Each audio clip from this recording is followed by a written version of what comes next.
This week's AEW Dynamite in 5 minutes or less. The show starts with the Hardys versus the Guns in a tag match fighting over American citizenship. The losers will have their American citizenship revoked and will be shipped to Yugoslavia, or worse, New Jersey. The Ass Boys then pick up the win by beating the Hardys clean. From the referee's perspective, Juice Robinson has a lovely smile, and then Bullet Club Gold gets into the ring and gives the Hardy Brothers the typical New Jersey experience by beating them up for no good reason. And then New Jersey's biggest hater, Ricky Starks, comes out to put an end to the madness. But it's not enough. So, to avenge their North Carolina brethren, FTR comes out to even the odds. But we're in Chicago, so you already know what that means. And CM Punk instantly teleports into the ring. And with the Hardys magically gone, we now have a 4v4 match for Rampage.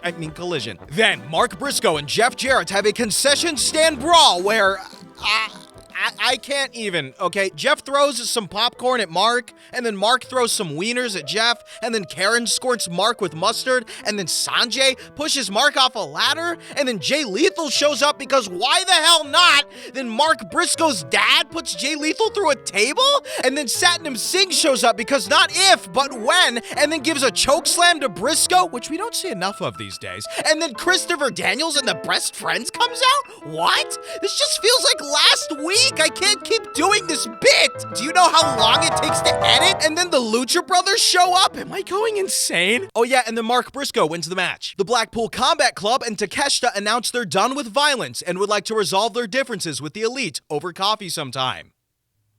I'm kidding! They want to beat each other up at the Forbidden Door. Then, Chris Jericho and Sammy Guevara participate in Bring Your Kid to Work Day. Sammy Guevara's not having it. Minoru Suzuki shows up even though he's not scheduled to be in the match. He kind of just walked into the arena. Their opponents are the Light Skin Lovers, and Darius Martin witnesses the true power of Minoru Suzuki.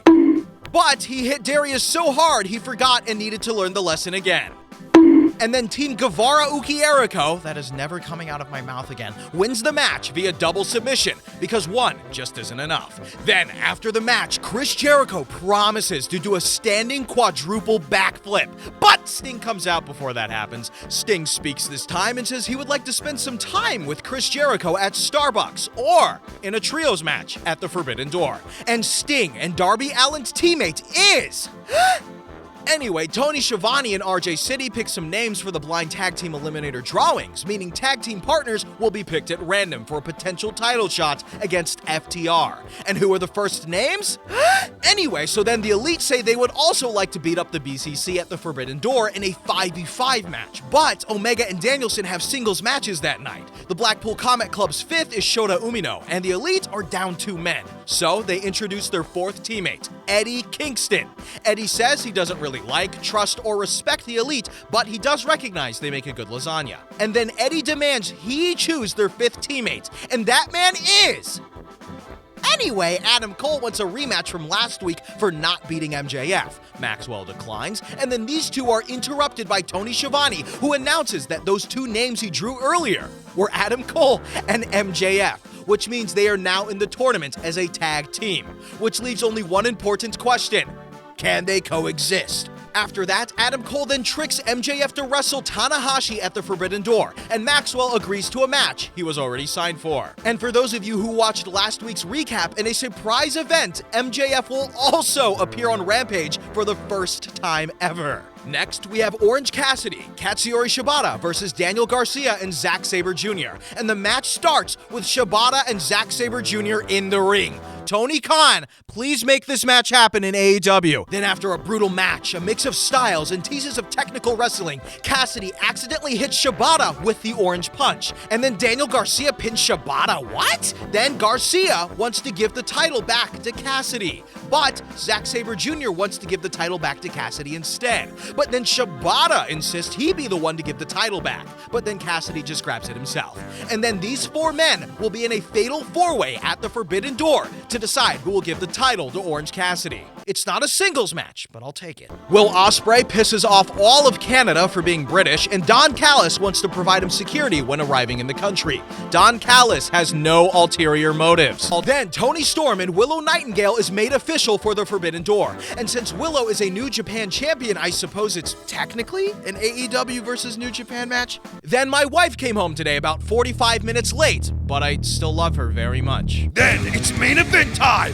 What? Oh, it's kind of main event time. Taya Valkyrie fights Chris Statlander, who I have shown absolutely no personal bias towards, in a match for the TBS Championship. And after a brutal match, Chris Statlander wins because I have willed it so! Chris Statlander is your second, third, fourth, and fifth TBS champion! But like I said, no bias. Then it's kind of main event time again. It's Eddie Kingston versus a microphone. Yes, that's right. Your main event is an Eddie Kingston promo, and you're gonna like it. Moxley then comes out and questions Eddie's loyalty, and then Eddie Kingston and Jon Moxley become the violent version of Romeo and Juliet with their forbidden friendship. Eddie then announces his fifth partner against the BCC is Tomohiro Ishii. Moxley then kindly leaves so that his two friend groups can beat each other up. Then, in the same segment, Danielson calls out Okada. Okada then comes out down the ramp and does the quadruple standing backflip Jericho promised to do earlier, but the cameras didn't catch it. After a brief confrontation and a Rainmaker escape from Danielson, Wheeler Yuta gets murdered at the end of Dynamite for 2 weeks in a row. And if it happens a third time, he'll get a title push. Well, that's the recap, everyone. Thank you for watching. I have a lot of fun making these. Make sure to comment and subscribe and share to your friends. It means a lot. Bye! Then, Tony Schiavone announces himself, MJF, and Adam Cole are in a new sitcom called Shut Up, Schiavone!